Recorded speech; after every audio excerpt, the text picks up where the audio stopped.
Another sweet man like me. I need to get up.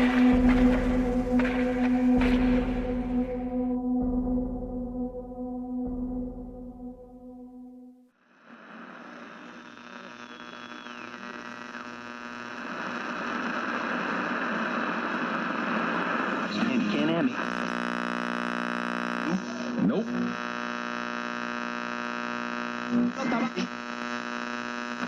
Mr. Pop. Eat.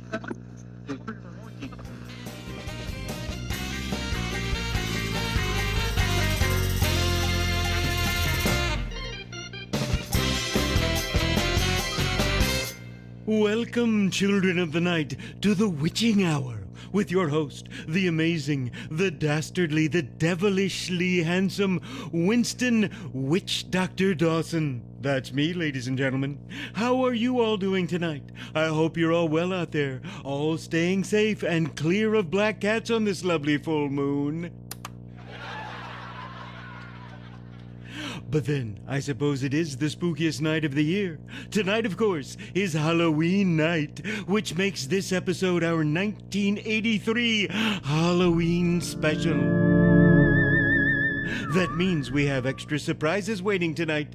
But before we get to those, I thought it'd be nice to give a quick refresher to all our lovely listeners on the real reason for the season.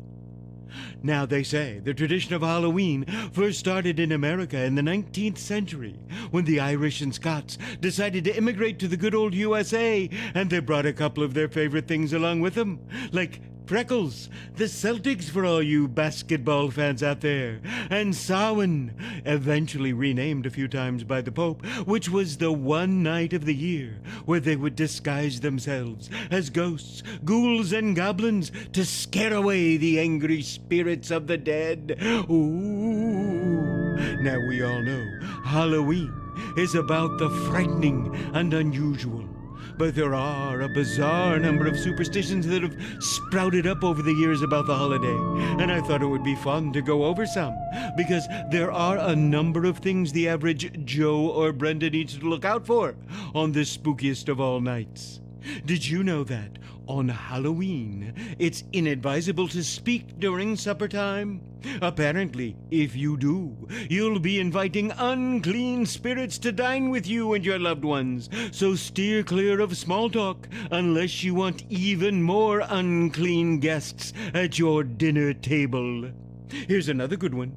According to a book I read on Gaelic mythology, the reason bats are a common symbol for Halloween is because the image of a bat, especially a vampire bat, was seen as an omen for death. Later, it was discovered that it was actually the diseases and viruses the bats carried that would lead to untimely doom. But the legend still perseveres. So think twice before imitating your favorite rock stars and biting their heads off, huh? Now, I know we're having a very educational time over here on the Witching Hour, but don't get too comfortable. Coming up, we've got some special guests here to tell us some scary stories before closing out our night with our weekly fan mail segment, but not before a brief word from our sponsors. So lock the doors, turn out your lights, and we'll be right back.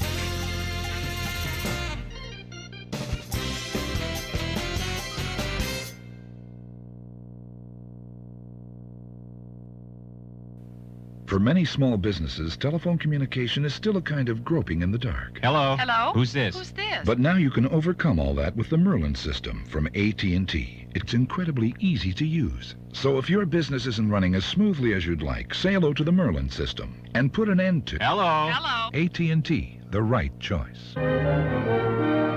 For over 15 years, Getty has been bridging the gap between the quality gasoline America wants and the price they're willing to pay for it. Getty, more miles for your money.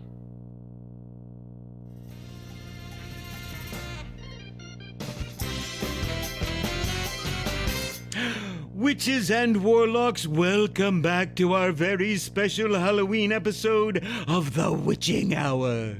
We have a special guest this fine evening, and I'd like for my beautiful audience to give him a big hand. Please welcome Dr. Marvin Grady.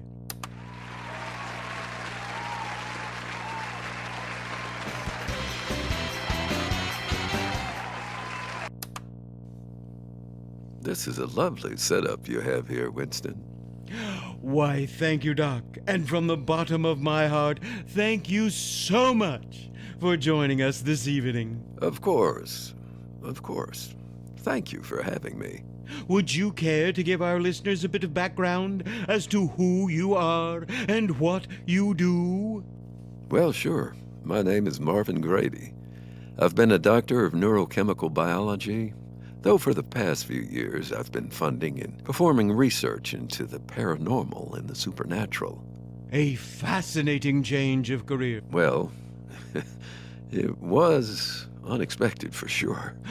And if you'll allow me to plug for a moment, as I've discussed in previous episodes, I understand you have a new book coming out shortly. That's right, Winston.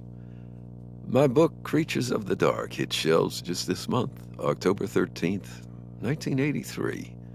It's a collection of lived experiences sent in from people around the world involving encounters with strange and frightening phenomena that, well, that science just can't explain. The final story is an extra special one, a story lived by yours truly. Isn't that something, ladies and gentlemen? I know I'll be grabbing a copy. That's very kind, Winston. Thank you. Now, Doctor, my listeners, they love some intrigue, some shocking content every now and again. Horror. That's just the word, Doctor. Horror. I think I speak for everyone listening out there when I say we'd love to hear one of those stories tonight on the show. What do you say? Well, I suppose I can certainly oblige. Terrific. In fact, I believe this is a perfect opportunity to read one of my favorite stories in the book, my own. And all this really happened? As God is my witness, not a word of it is a lie. Ooh, I'm getting excited, and I'm sure our listeners are as well. Dr. Marvin Grady, you have the floor. Thank you. It was on All Hallows Eve, when the moon was bright and round, that I gathered myself in a frantic stir to discover the secrets that lay in the dark corners of the world. I was packing up my belongings after performing a guest lecture at the University of Michigan. I had let my writing and rewriting get to me, and I fear I lost track of time. It was nearly 11 o'clock at night by the time I had decided to leave. There was no one else for miles, or so it seemed, and I didn't have a car at the time. I'd arrived that day via bus, the very method by which I had planned to make my escape. Unfortunately, that plan had lapsed with the time, and I had resigned myself to walking home alone in the crisp autumn wind. The darkness crept in on all sides, staved off only by the orange-yellow glow of the streetlights, which lit the path home. I felt a shiver, not just from the cold. I felt surrounded and all alone at the same time. The street was so silent and the darkness so smothering that someone could have been following on either side a few feet away, and I'd have been utterly ignorant to the whole thing. That's when I heard it. It was a low, careful voice, a man's voice, the voice of an addict. It was desperate and breathy. Hey, he said, can you help me? Dr. Grady, you all right there? Oh yeah, sorry. Just a bit nauseous is all. Well, where was I? The voice. Right, yes. When his voice first broke the silence, I jumped a bit. I was startled, but when I turned around expecting to see him behind me, I saw only the sidewalk. "Hey," he said once more. I traced the direction of his voice back to a nearby alley behind a drugstore. It was shrouded in darkness. "Can you help me?" he asked again from the shadows, and I said, "What's wrong?" I was afraid for my safety, of course, but something in the mystery man's tone conveyed fear to me. I'm sorry. I'm really not feeling well. I just... Do you need an aspirin? Trash can? I don't think so. It is hot in here, isn't it? Well, I can turn down the thermostat. Would you? Sure, I'm on it. Good. Great. Now, oh, right. Yeah, the story. I asked what was wrong with him, why he needed my help. The voice from the darkness explained that he was very sick and that he had run out of his medication. He told me I needed to enter the drugstore and ask the clerk for Samuel's medicine. I asked why he couldn't enter the store himself. All he had to say was, "I can't be seen. Not yet." I wasn't sure what to do, but for some unknown reason, I trusted him. I entered the drugstore. The sharp white lights contrasted the dim outdoors and made me squint. As I made my way to the counter, I felt eyes watching my every movement. But the store was empty. Not a soul but the young woman behind the counter. As I approached, she greeted me. "Hello, sir. What can I do for you?" I told her I was here to pick up a prescription. I told her I needed Samuel's medicine. Something changed behind her eyes. Where there was once casual interest, there was now deep concern. "Right away," she told me, as she disappeared into the back room. I looked out the window as I waited. A full moon, big and bright, just like tonight. I thought of the voice from the darkness. The clerk returned with a damp paper bag, raising my suspicion so much as it could still be raised. "It's done and paid for," she told me, and I walked away with the bag in hand. On the short walk back to the alley, I caught a whiff of the bag. It was awful. It smelled of rot and decay and chemicals. It smelled very much of chemicals. I reached the alley. "Here," I said, "take it." And I extended the bag toward the dark abyss. "Closer," the voice said, and I obeyed. I stepped closer, reached farther, barely still within the light of the street lamp. And the figure emerged. Doctor?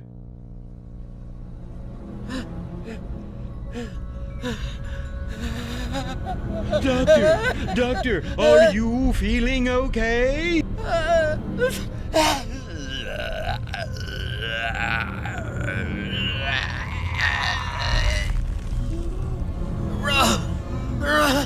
Run while you still can.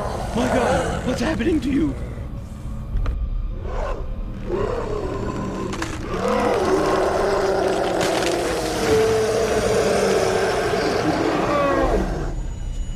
Someone do something!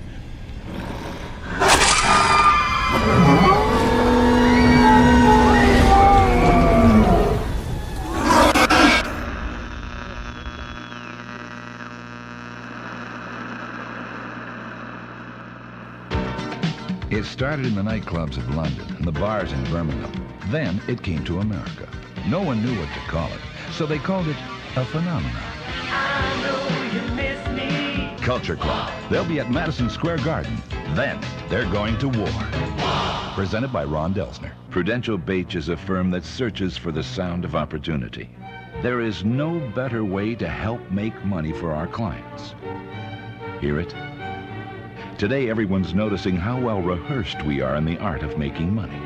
Anyone can listen for the sound. Not everyone hears the opportunity. Prudential Bates Securities. Dear listeners, I've seen a lot in my time in this studio, but I've never seen anything quite as massive or destructive as this. The horror, the inhumanity. You heard it here tonight on live radio broadcast, and I'm here as the sole survivor of what just occurred to inform you all that it was all completely fake. Gotcha, everyone out there. Happy Halloween. Sorry to disappoint, but you all knew I had to pull a classic Halloween prank like this. Thank you to all those kind men and women who called the studio out of concern for my safety and for the safety of Dr. Grady. I can promise you there was never any danger. I've been completely safe the whole time. Dr. Grady is in fact not a werewolf or any creature of any kind for that matter.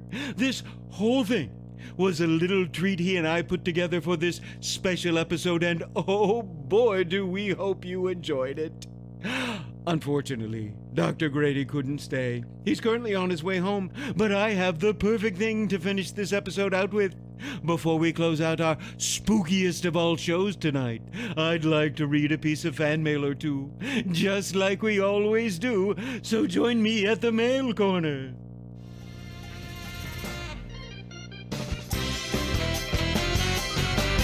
Our first letter is from David D.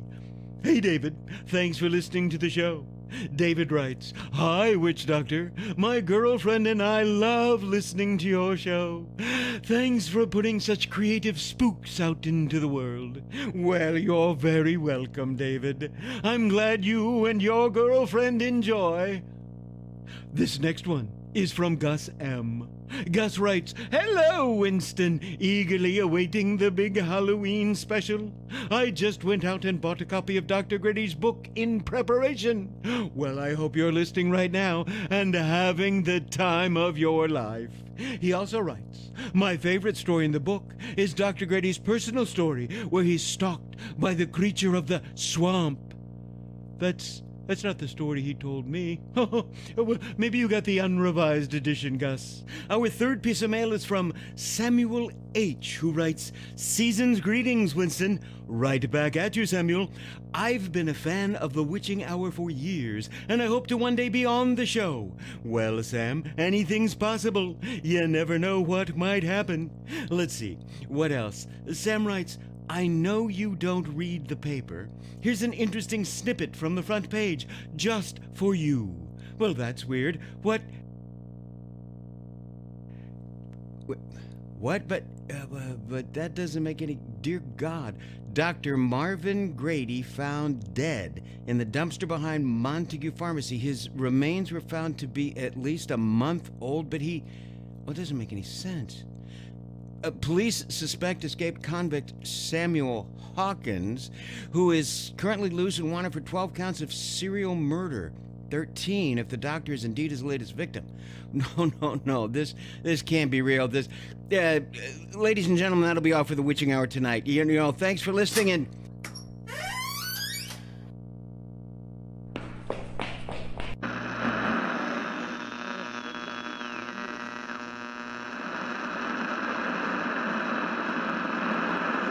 Can't hear me. Nope.